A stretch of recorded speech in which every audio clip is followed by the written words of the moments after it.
ako nagugulat dito kay Senator Lacson na meron ng conclusion na yung dalawang opisyal daw ang nakatanggap at hindi ang Pangulo. Wala pa namang committee report.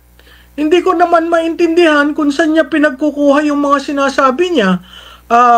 Yung isang opisyal ay taga DepEd, yung isang opisyal ay PLLO, 'di ba? At narinig lamang natin yung involvement ni ES through the testimony of Bernardo. Magandang araw po sa inyo mga banateras. Ako po si Banat Girl. Ito po mga banateras, panoorin natin ito at sabay-sabay po tayong mag-react sa comment section. Alright, panoorin na po natin ito mga banateras. Mag-comment po kayo sa comment section at huwag po ninyong kalimutan mag-subscribe, i-like at i-share ang ating video. I am not Filipino for nothing. Mahalin po natin ang Pilipinas. Ito na po. Ngayon, bakit nananahimik itong si Barbers? Bakit nananahimik itong si Kimbo? Bakit nananahimik itong si Luistro? Bakit nananahimik itong si Manix Delipe? Bakit nananahimik itong si Don Gonzales na napakayapang na dapat yan ay kasuhan din? Bakit nananahimik ang lahat ng parte ng Quadcom? Si Abante, yung tandang Abante na kung tingnan mo ay pinsan ni Satanas. Mga reaksyon, nakakarma na po sila. Sila po ngayon ay parang mga pipi, parang mga bingi, parang mga bulag. At itong si Bongbong Marcos, nadawit na. Sabi po ni Saldico, siyang mastermind. Ito naman si Saldico na nagbintang, na nagbintang kay BP Sara Duterte sa confidential fund. Ngayon ay wanted na. Itong si Romualdez ay kakasuhan din di umano. Hindi ko alam kung makakasuhan yan. Kaya mga kareaksyon, panoorin po ninyo ang video na ito mga kareaksyon kung saan meron pong panibagong aso. Itong si Bongbong Marcos, yung taga-Tahol. At walang iba mga kareaksyon kundi si Ping Lacson. Ako, siya po yung dakilang taga-Tahol, kasama niya si Tutasen. Tsaka itong si Anticlair. Kaya mga kareaksyon, lahat po ng tumarantado sa mga Duterte, lahat sila'y mamalasin. Minamalas na po ang kanilang buhay at nakakarma na. At bago pa po tayo magtagal, heto na. Heto na po mga kareaksyon. Alright, Reaction TV Base, nagbabalik reaction. Napakaganda po ng pag-uusapan natin ngayon mga kareaksyon. Ping Lacson, ano ka ba? Abogado ka ba ni Bongbong Marcos o chairman ka ng Blue Ribbon Committee? Parang kung magsalita si Ping Lacson ngayon, parang abogado na yun, mga kareaksyon. Siya po yung tagapagligtas yata o tagapagbantay ni Bongbong Marcos. Diba? Pakinggan po natin. Ang gusto ko lang i-emphasize, i-reiterate, wala pong kinalaman ang Pangulo at wala siyang natanggap na 25 billion. Una pa lang mga kareaksyon, wala daw kinalaman ng Pangulo. Tapos na bang investigasyon? Tapos na investigasyon na wala kinalaman si Bongbong Marcos? Hindi mano, nilatag niya sa Senado mga kareaksyon na walang kinalaman ng Pangulo? Paano mo kasama mo ba siya nung nagnanakaw siya? Paano, ikaw ba Diyos? Nakikita mo na wala siyang ginawang masama? Talagang gagawin po lahat ni Pampilo Lacson. Hindi ko alam kung nahagisan ng napakasarap na pagkain ni Bongbong Marcos. Mali-malitang pagkain. Gusto ko lang i-emphasize, i-reiterate. Ano? Wala pong kinalaman ang Pangulo at wala siyang natanggap na 25 billion at wala ring delivery si Saldico. Imposible, sabi nga ni Bernardo, imposible siya mag-deliver ng 25%. So, pinapaniwalaan mo si Bernardo ngayon. Si Bernardo kakampinan nila ngayon yan Pinapaniwalaan mo si Bernardo o paniwalaan mo yung tao na very, very close sa Pangulo? Kay Bongbong Marcos. Si Bernardo, naano na yan nadali na yan Nakagana ng mga asong ulul yan Kasi ako yung nag-handle, ako nag-deliver ng 8 billion. Nako. Ulitin natin Saan kukuha ng 25? Ang gusto ko lang i-emphasize, i-reiterate, wala pong kinalaman ang Pangulo at wala siyang natanggap na 25 billion Nako. at wala ring delivery si Saldico. Imposible, sabi nga ni Bernardo, imposible siya mag-deliver ng 25% kasi ako yung nag-handle, ako nag-deliver ng 8 billion. Saan kukuha ng 25 billion si Saldico? Eh yung 81 billion, by the way, yung 29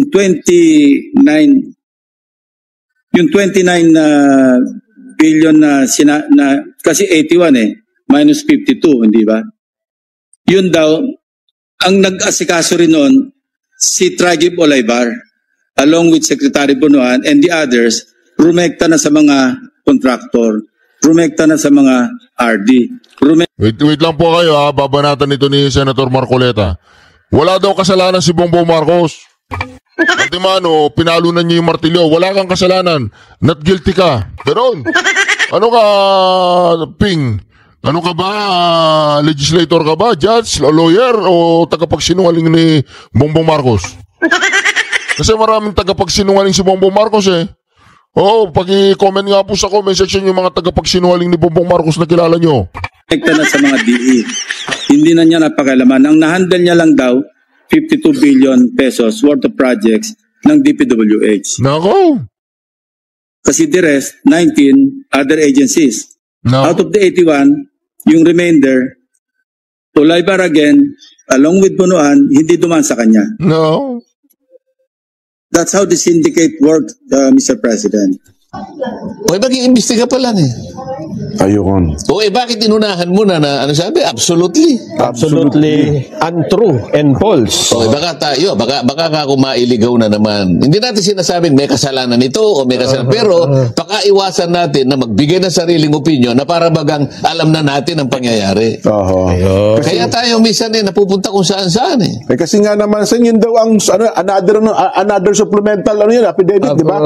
Panibagong pag hindi mo kabisado at hindi pa naman talaga yun ang nangyari kasi uusisain, iimbestigahan, sabi ko nga sa'yo, DOJ o kaya Ombudsman, pagkasapat na ang kanilang mga pag-aanalisa, pag-aaral, pag-iimbestiga, sila lamang ang pwedeng magpasya. Ayaw po sinabi ni Senator Marcoleta. Pero itong si Ping Lacson, sa intro pa lang talagang babanatan ka niya eh.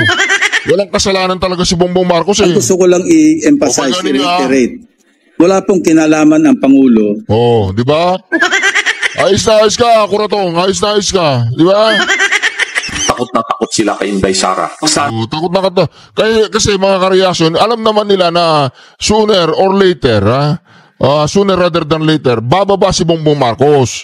Kasi hindi na niya kayang gobyernuhin itong Pilipinas, masyado nang magulo. Ngayon, itong mga pinklawan-dilawang umaalingasaw, ang gusto po nila mga kareaksyon ay umupo yung hindi sinasabi ng saligang batas. Otherwise, wag kang magre-resign, Bongbong Marcos, yun po ang gusto nila. Nang gawin natin na natakot sila kay Inday Sara. Sanang gawin natin na issue na wag po upuin si Inday Sara kung sakali mang matanggal si BBM dahil ang gusto nila mag-resign din si Inday Sara. Bakit? Gumagamit ba siya ng cocaine? Yun! Yan ang tanong. Involved ba siya sa corruption? Yun! Control? 125 million lang yung kanilang pinupukol na issue, the confidential and intelligence. Kompleto na po ng dokumento yan, sabi ng Commission on Audit.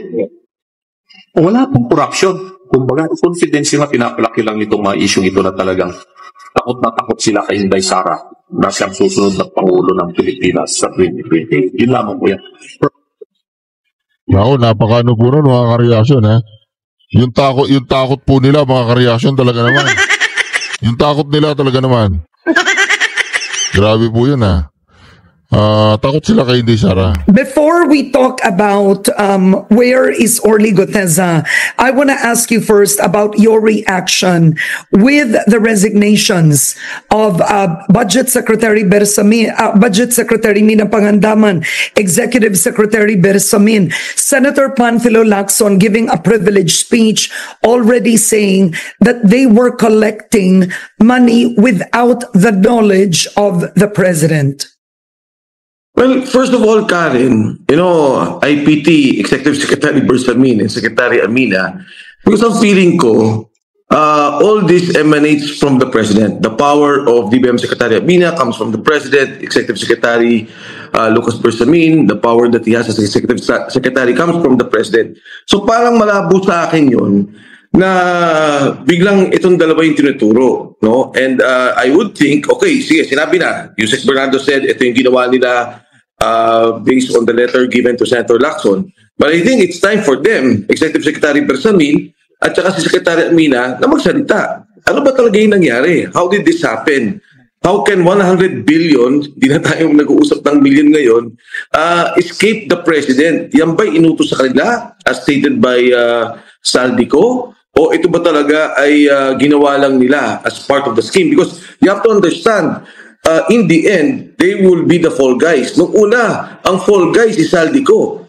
Eventually, Saldico spoke out. Now, it looks like it will fall on the hands, or the case will be, the masterminds now would seem to be Executive Secretary Bersamin and Secretary Amina Pakandaman.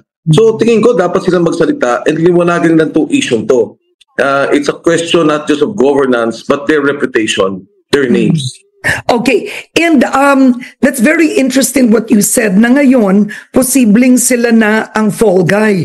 But with the reaction of Malacanang accepting their resignations, Senator Panfilo Lacson claiming the president didn't know about it, is it right to say, Mr. Defensor, that technically everybody is believing Zaldico's testimony?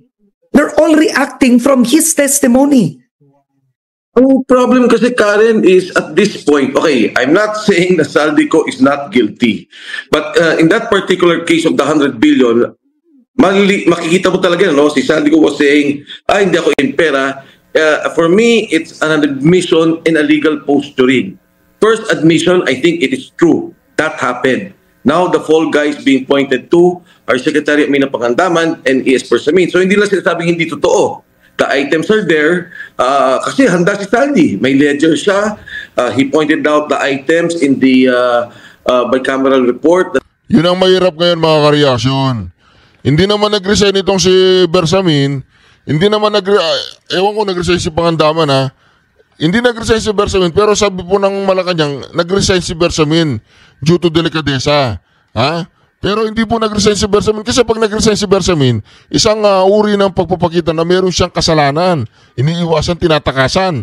Kaya sabi ni Bersamin, huwag naman kayong ganyan, hindi ako nag-resign. Alam po ninyo, mga kareaksyon, dito po mapapahamak si Bongbong Marcos. Kapag si Bersamin na nagsalita, nako. These are the items that came out, so hindi na lang ma-deny yun. And then there's the delivery of money, yung mga maleta. Of course, si Saldi naman, I would say, was advised by the lawyer na don't get involved. No? Di ba sabi niya, hindi ako involved dyan, wala ako dyan. Tingin ko walang naniniwala sa atin doon. But the point is, you have now a person, in the person of Saldico, a witness, hindi ko pa alam kung witness to or the most guilty, but ang sinasabi niya, these are all orchestrated by Malacanang. Ngayon, ang naging posturing ng Malacanang, oh yes, it is, but it's Bersamin and it's Pakandaman. No. So talagang hindi nila ma-debunk yung mismong testimony ni Saldico. Kumbaga sa sindikato, this is yung level of Saldi. No, he's probably the top 3 in the ranking of what happened. Yung sindikato na sinasabi ko madalas that now it is now the Philippine government, and you can never debunk what he is saying because all of it came from him. The ledger is with him, the budget started from him, and the delivery of money came from him. Okay. Now, do you believe that the Senate Blue Ribbon Committee at this point can still be impartial? You know, Karen, the problem is, okay, si Senator Lacson, in fact, we have had debates in the past. He would always say, oh, may pinasok na naman sa budget sa insertion. And, you know, we would always say, teka lang, ba't kami? Congress kami. It's part of our job to make sure that our districts are taken care of. So, I was very confident na, kasi strong si Senator Lacson about insertions, even before, to be fair with him.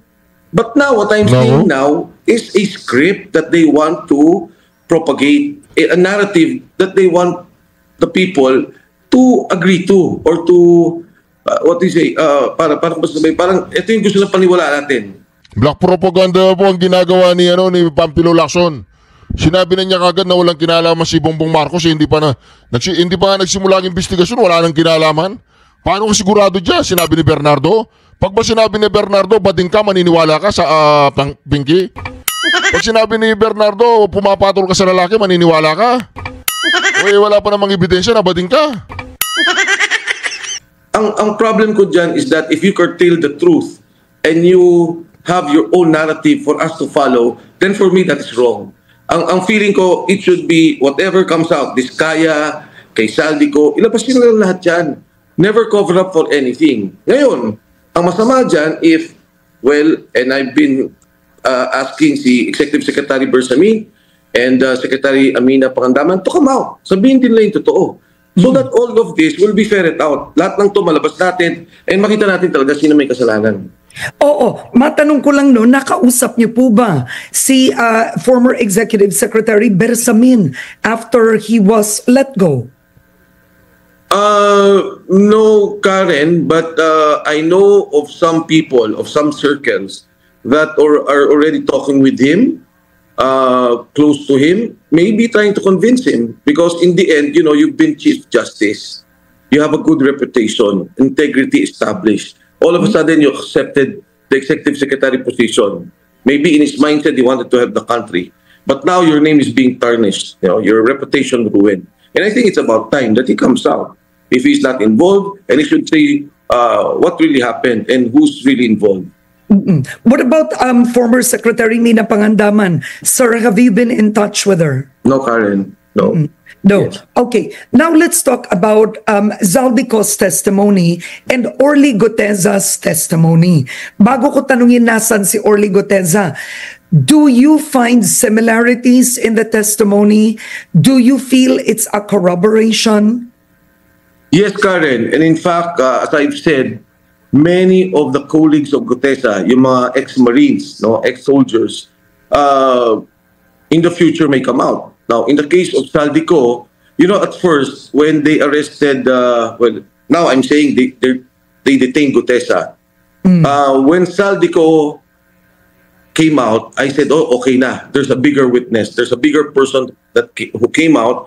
And, you know, I hope that this would be the time that Sergeant Goteza would be released.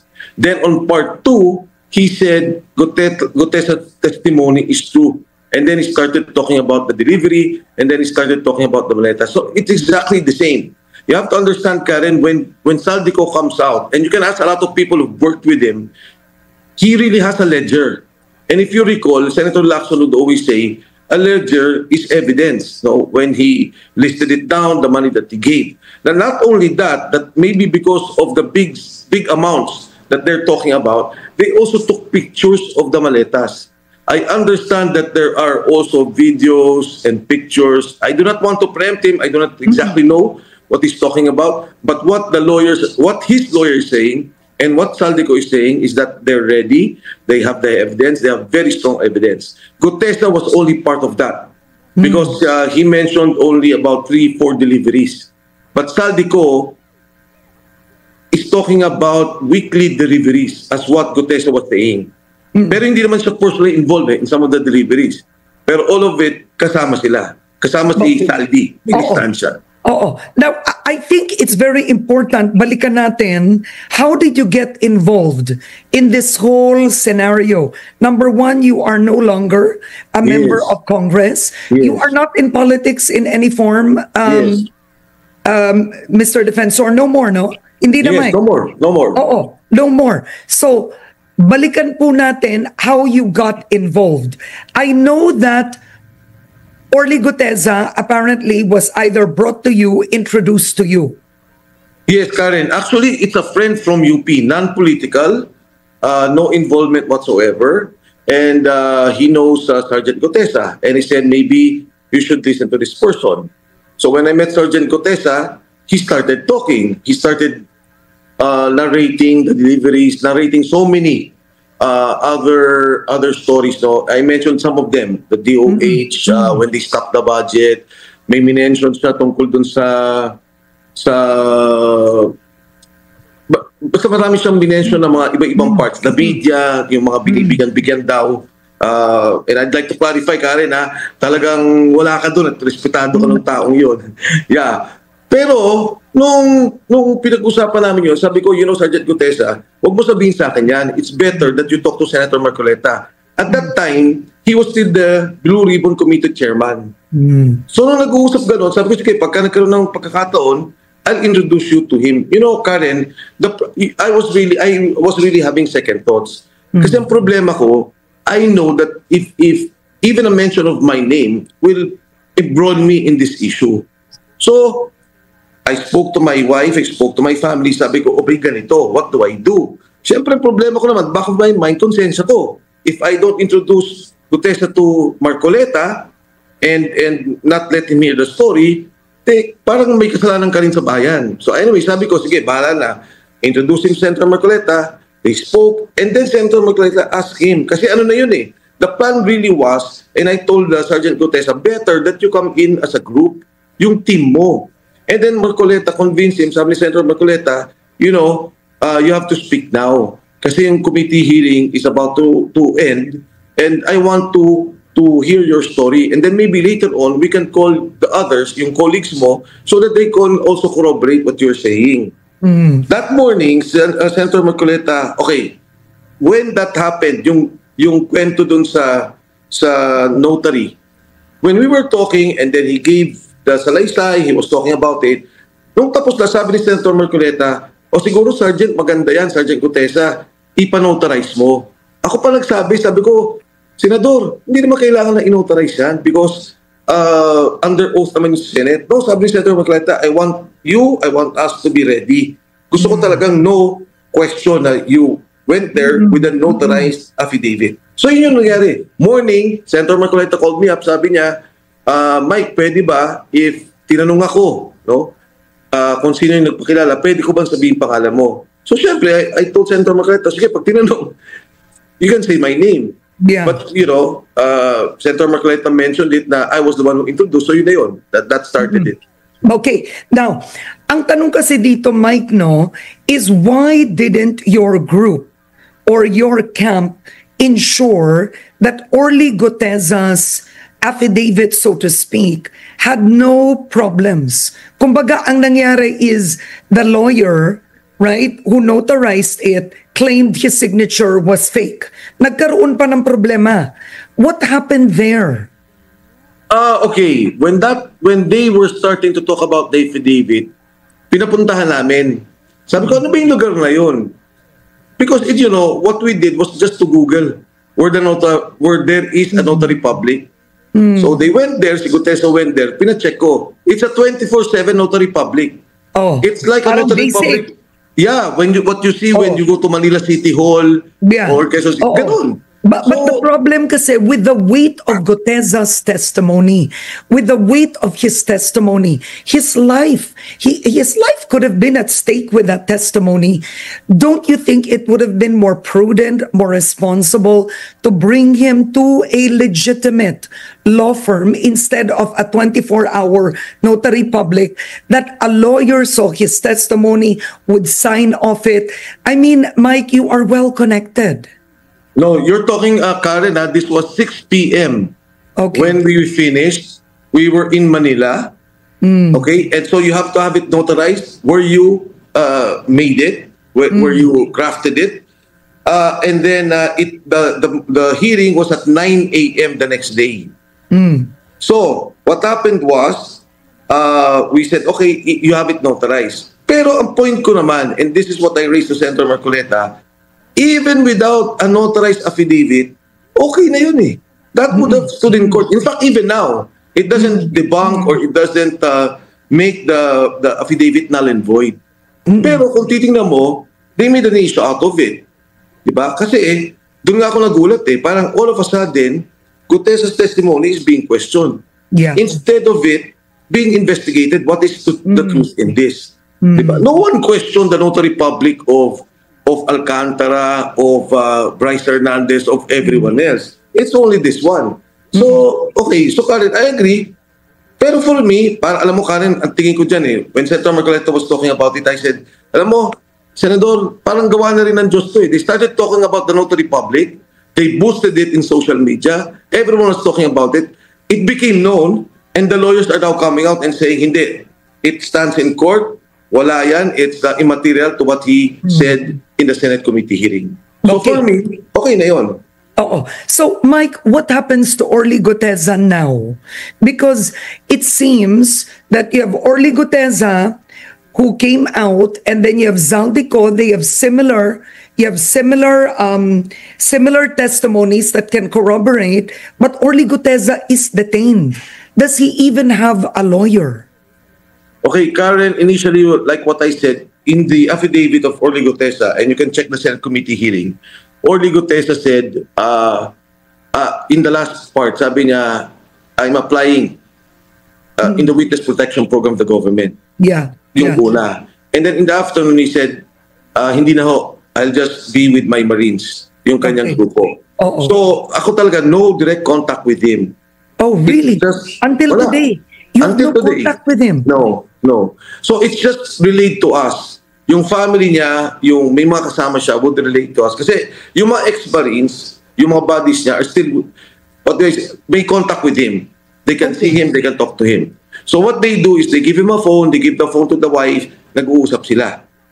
So, okay lang sa akin. I was not worried about it. Sabi ko, Who is protecting him? Who is overseeing him? Because if you look, now you have Yusek Bernardo, who's applying to the witness protection program. You have senators that are quoting his testimony as if it is already truth. And you have Orly Guteza, clearly who they refuse to admit, but who is taking care of that man? Okay, so now, I know for a fact, well, they have already made an affidavit for Gutesa to recant. Nasign na ni Gutesa yun. Saying that it's not true. Number one, what he said, yes. And that number two, I offered him money along with Senator Mercoleta. And that number three, he never delivered money to Martin Romualdez.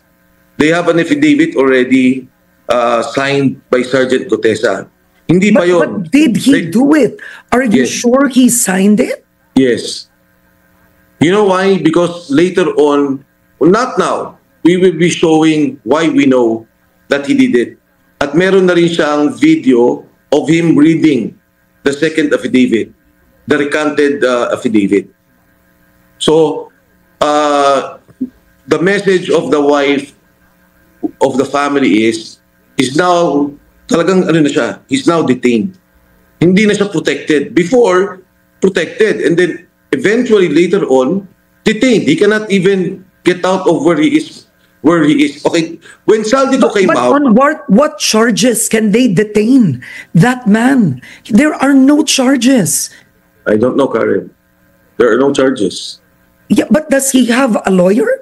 I mean, for him to recant, for example. Oh, yeah, I would think may lawyer dun. They would have to have a lawyer for him to write a recantation letter, an affidavit for that. Okay, because the detention claims, just for the record, have been denied by the Marines, right? I will say, I said it during the rally. He is with the MC2. It is the intelligence arm of the Marines. I do not know now saan siya dinala. But there are personnel, okay, the family, na-save na namin. Tinatago na namin. It was only 3 days ago. Kasi Saldico, when he came out, I was okay na, relieved. Sabi ko, okay na. Papakawalan na si Gutesa. And then Saldico, the part 2, sabi niya, what Gutesa is saying is true. And then he started talking about the delivery of money. He started showing the pictures of the maleta. Doon na, hindi na namin ulit na, I haven't heard from Sergeant Gutesa. I don't know where he is. So ang ginawa na namin, kinusap namin yung wife. Yung wife kasi, ayaw din magtago. Pero pinapalibutan yung bahay na. I told the wife, through a messenger, hindi pwede to na hindi kayo safe. Kasi Gutesa is worried about you. Nagwo-worry sila eh. She doesn't want to leave because something might happen to Gutesa. Gutesa naman is agreeing to all of them, to what they want, because he's afraid for his family. So kayo nakatago na yung wife, nakatago na yung family. But I think, isn't this, don't get me wrong, but isn't this a human rights violation at Yes. this point, or his civil liberties? There are Yes. no charges against Orly Guteza, none against that man, right? Ideally, he should be free to face the media. He should Yes. be free to talk to anyone at this point. Yes. And Nung accept una, to be visitors. honest, Karen, But he was is he able to accept even visitors? I don't know now. I don't know what's happening now. But what you were saying, it will come out, not maybe now, but you will hear him say that he can't even go out. That he doesn't know what's going to happen to him. So at the proper time, it will come out. Ako gusto ko muna siya mapakawalan. Gusto ko muna siya makawala, makasama niya yung family niya. No, at that stage, then okay na. Pero ngayon, they're all worried about him. We don't know what's happening. And I'm reiterating that initially, there were active Marines who were there to protect him. So okay na ako if there was no communication, if he didn't want to talk to media, okay lang. You know? But now, what is happening is that he's being detained. He cannot go out, he cannot visit his family, he cannot talk to people.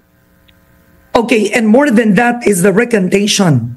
And the recantation involves you that allegedly you paid him, right?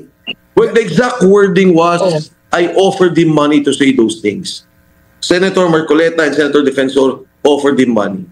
And what is your reaction right now before we go? Because I can have you back on Head Start, Mr. Defensor, I can. But what is your reaction to this? Because now you're saying you have information that he was asked to recant.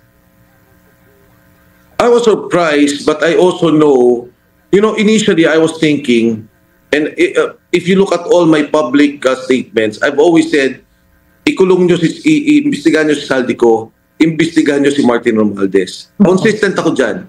I've spoken to many friends in the administration and told them, please advise the president. He should allow the investigation of Martin Romualdez. Yeah. When Saldico came out, all of a sudden, and pointing to the president, now I realize it's only the president who can muster these kinds of resources. Mobilize the Marines. Yung Paul Estrada and the wife, they're in Chile. They're being guarded by people. The wife said there was a passport made, Philippine passport. They don't know, hindi din nila alam yung pangalan nila, yung nandun sa passport na yun. So, all these things, it can only be done by the president. Unless the president comes out clean. Unless the president explains everything. And then maybe I will believe him. Because Saldico has evidences. Hindi lang puto isa. Series of evidences to show how they accepted money, how money is delivered. So ako sinasabi ko na, how can we now have an investigation when you have the Marines that can be mobilized, you have the police that can be mobilized, and all these people, the law enforcement agencies. You have now the Blue Ribbon Committee pointing to us a different narrative, not opening the real the issue, the truth of the matter. So ito yung point ko. I leave it up to the Filipino people. How do we now address this? Kung ang head ng sindikato ang presidente ng Republika ng Pilipinas. On that note, I want to thank you for joining me today, former House lawmaker Mike Defensor. I hope to get you back on Head Start, sir. We don't have enough time today. Thank you. Thank you, Karen, and good morning, Ma'am Winnie also.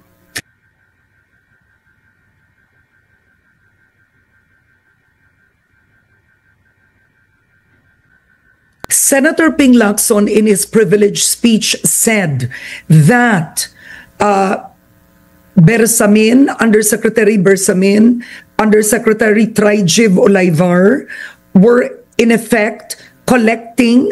They were the ones in effect using the president's name. The president did not know about the supposed 100 billion pesos in projects. Kumbaga, this level, E.S. Bersamin, do you believe that? Go ahead. No, so in effect, that level, E.S. Bersamin, Secretary Mina Pangandaman, Undersecretary Olaivar, Undersecretary Adrian Bersamin, who is the E.S.'s son, it appears based on not Senator... ESS son. He's the Oh. ESS grandnephew. All right, my apologies. Grandnephew. Nako, mga kareaksyon. Sila na po ngayon ng Paul Guy. Nako, Paul Guy. Paul Girl. So it would appear that this is operating only within that level that the president doesn't know. That's what Senator Ping Lacson said. Well, that means that Senator Lacson must think that the president is so incompetent and is so stupid, he does not, that his undersecretary ito, hindi man lang secretary, walang takot sa kanya. That's for the court of public opinion to decide. But Ping Lacson cannot tell me that these people, these underlings, operated without the knowledge of the president or without even the president whiffing his men. We're not talking about millions here. We're talking about billions. I mean, isn't it rather odd? Is that believable? Is that believable? I would like to ask Senator Lacson that. Do you really think, Senator Lacson, that si President Bongbong is so stupid? And he's so, do you believe that what his sister said, that he is a drug addict, so he does not know what's going on? And he just goes there for with mga idiot boards so that he can talk in public. Hindi naman pwede yun. Either you think that the president is capable, or do you think the president is stupid? Diba? Please, all I want is the information brought out to the Filipino people. My long-term objective is that they know which congressmen to re-elect and which to kick out of office. That's the only way. We cannot wait for the court of law to decide for 7 years by the time that we've got already another president and another no more. Okay, so before we go, we don't have enough time, but I will be seeing you soon for another interview anyway. Is this the drama? Senator Amy Marcos coming out, those drug allegations. Karen, I know, the whole, society knows that there has always been drug addiction,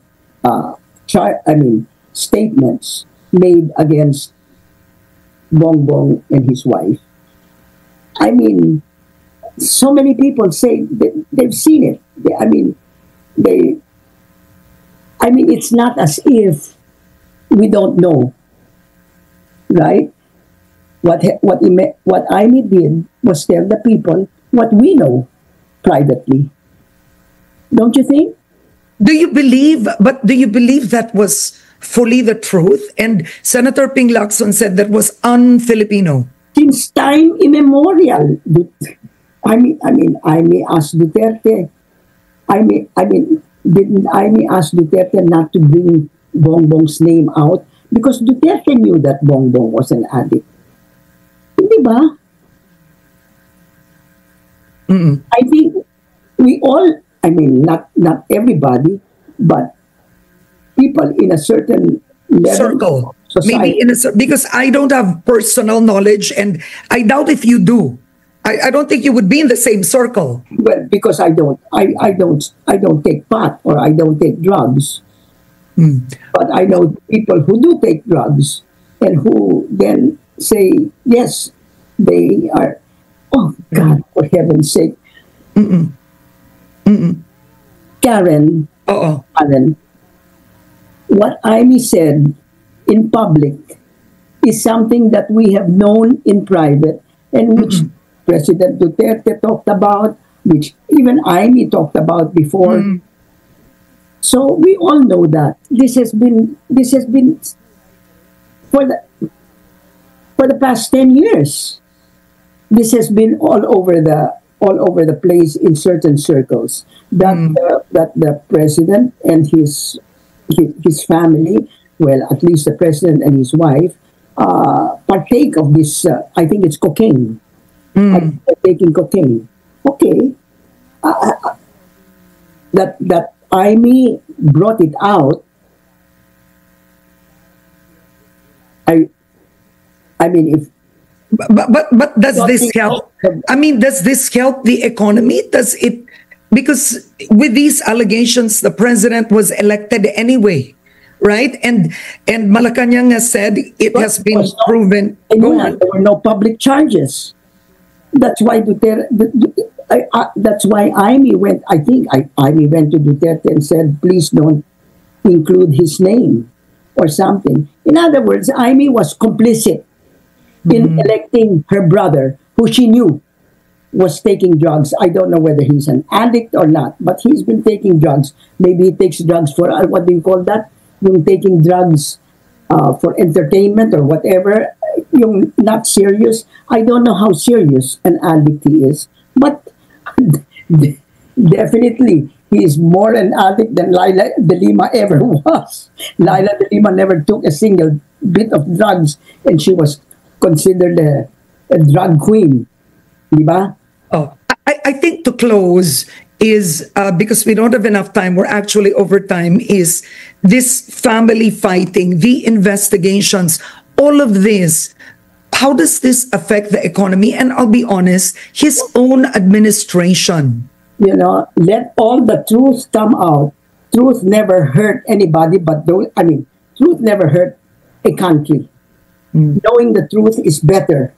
But you know, at this point, President Marcos is our president. All right? I don't want him impeached. I don't want him impeached at this point. Let him continue what he's trying to do. I mean, he has done some good. Let him continue that until 2028. But I certainly don't want any of his relatives or his, to be re-elected. I don't want that. I hope the Filipino people realize that this bunch of people, except for a few, this bunch of people we have in Congress and the Senate should not be re-elected.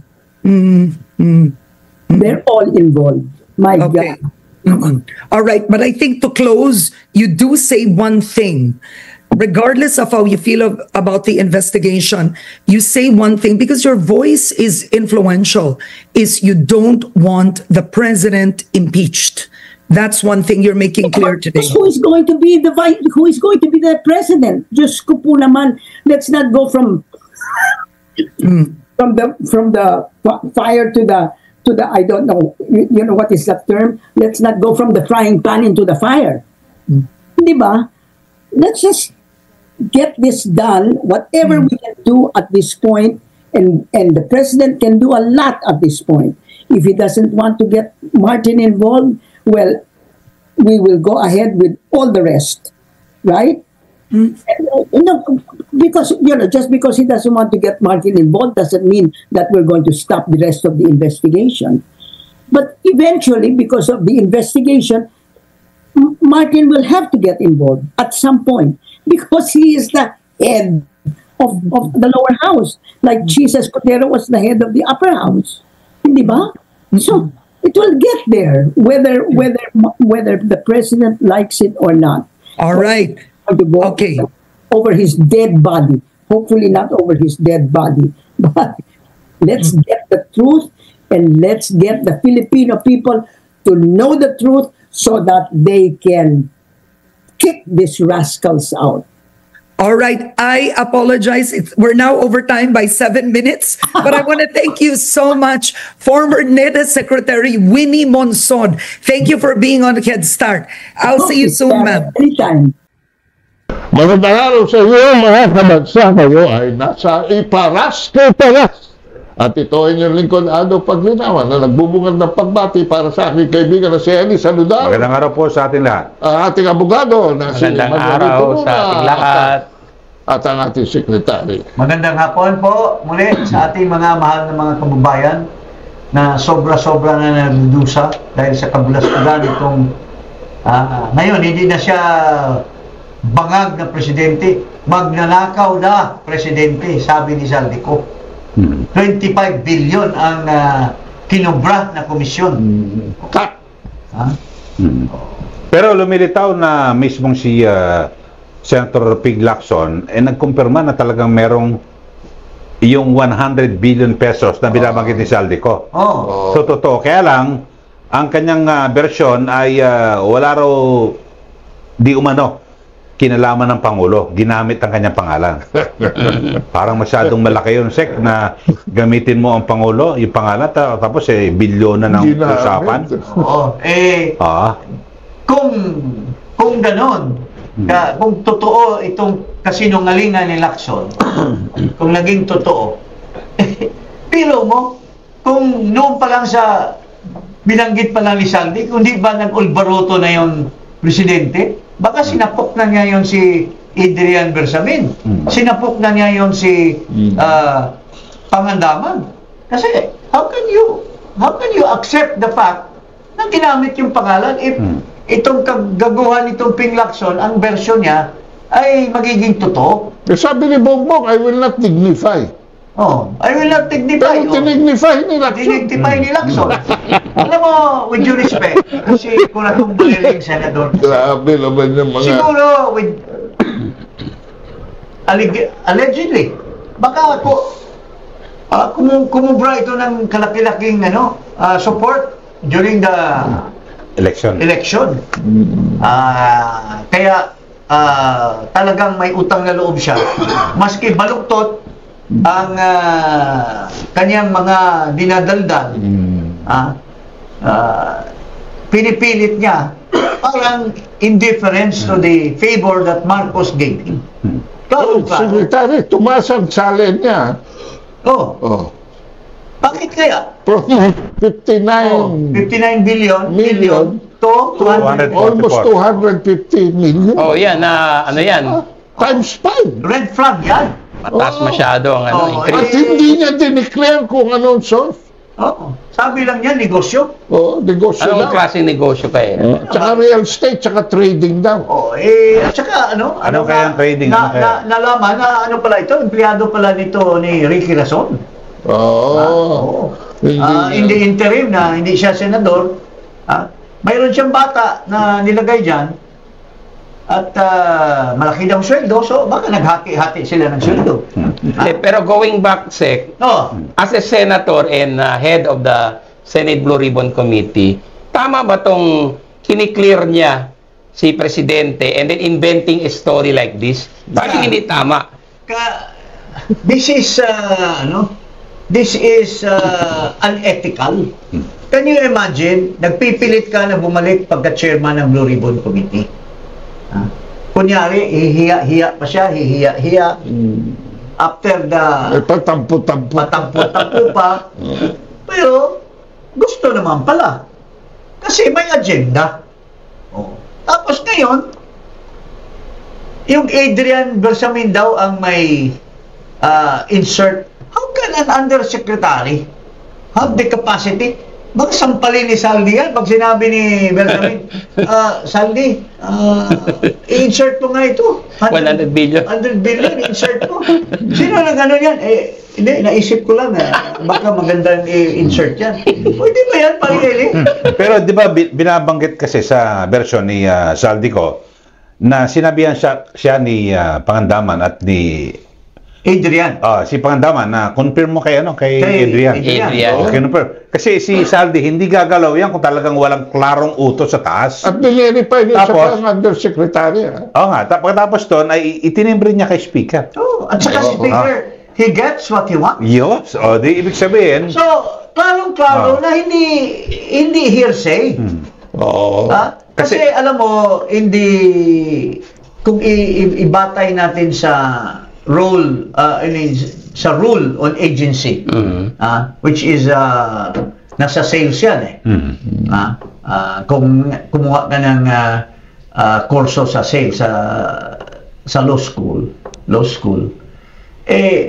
yung ahente ka ng principal, yung role mo ay parang ikaw na rin ang principal. Until the principal says that, Akuin na. O repudiate niya, i-repudiate. I-repudiate niya, pero dito walang repudiation. So how come Ping Lacson nangihimasok na when it's supposed to be neutral? Ikaw ang chairman ng Committee on Blue Ribbon. Tama kiwalay siya ng sangay, sa executive tsaka sa legislative. Parang gusto yata niya maging spokesman. Alam mo kasi, may balita yung na-promote daw si Claire. Mayroon daw picture na nandyan yung pamilya, si Claire nakadamit ng katulong. Baka tinanggal na si Claire at ginawa na ngayon na bakante ang baka Mayordoma. Baka gusto ni Lacson na pumalit kay Claire. Kasi atat siya na depensahan si Marcos. Nag-crossover? Saan yung picture? Nag-crossover from the legislature pumunta sa executive. Pero dito, hindi biro at 25 billion pinag-usapan. Isa ka bang USEC?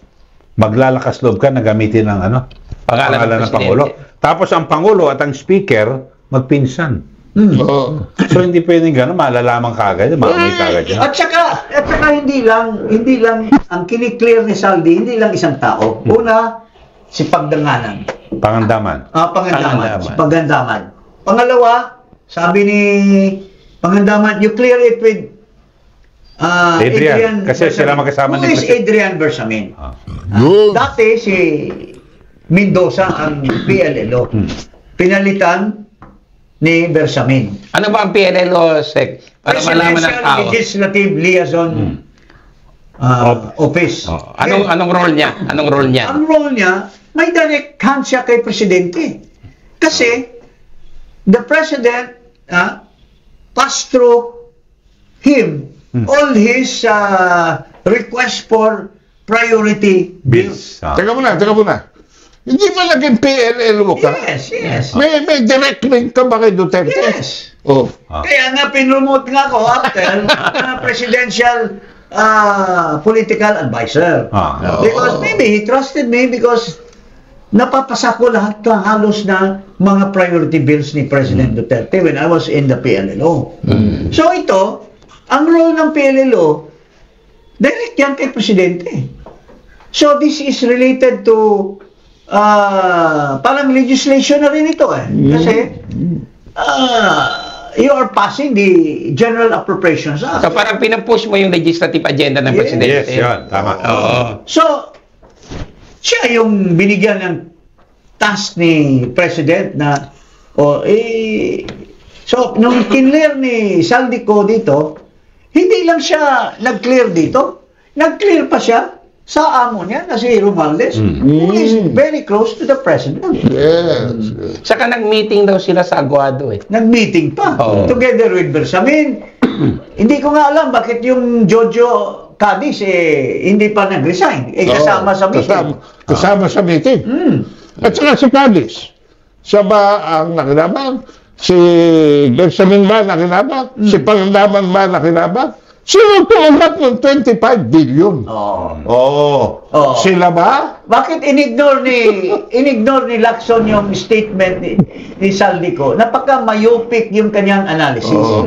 Because it did not stop on the statement of Saldico na nagpa-insert si Bongbong.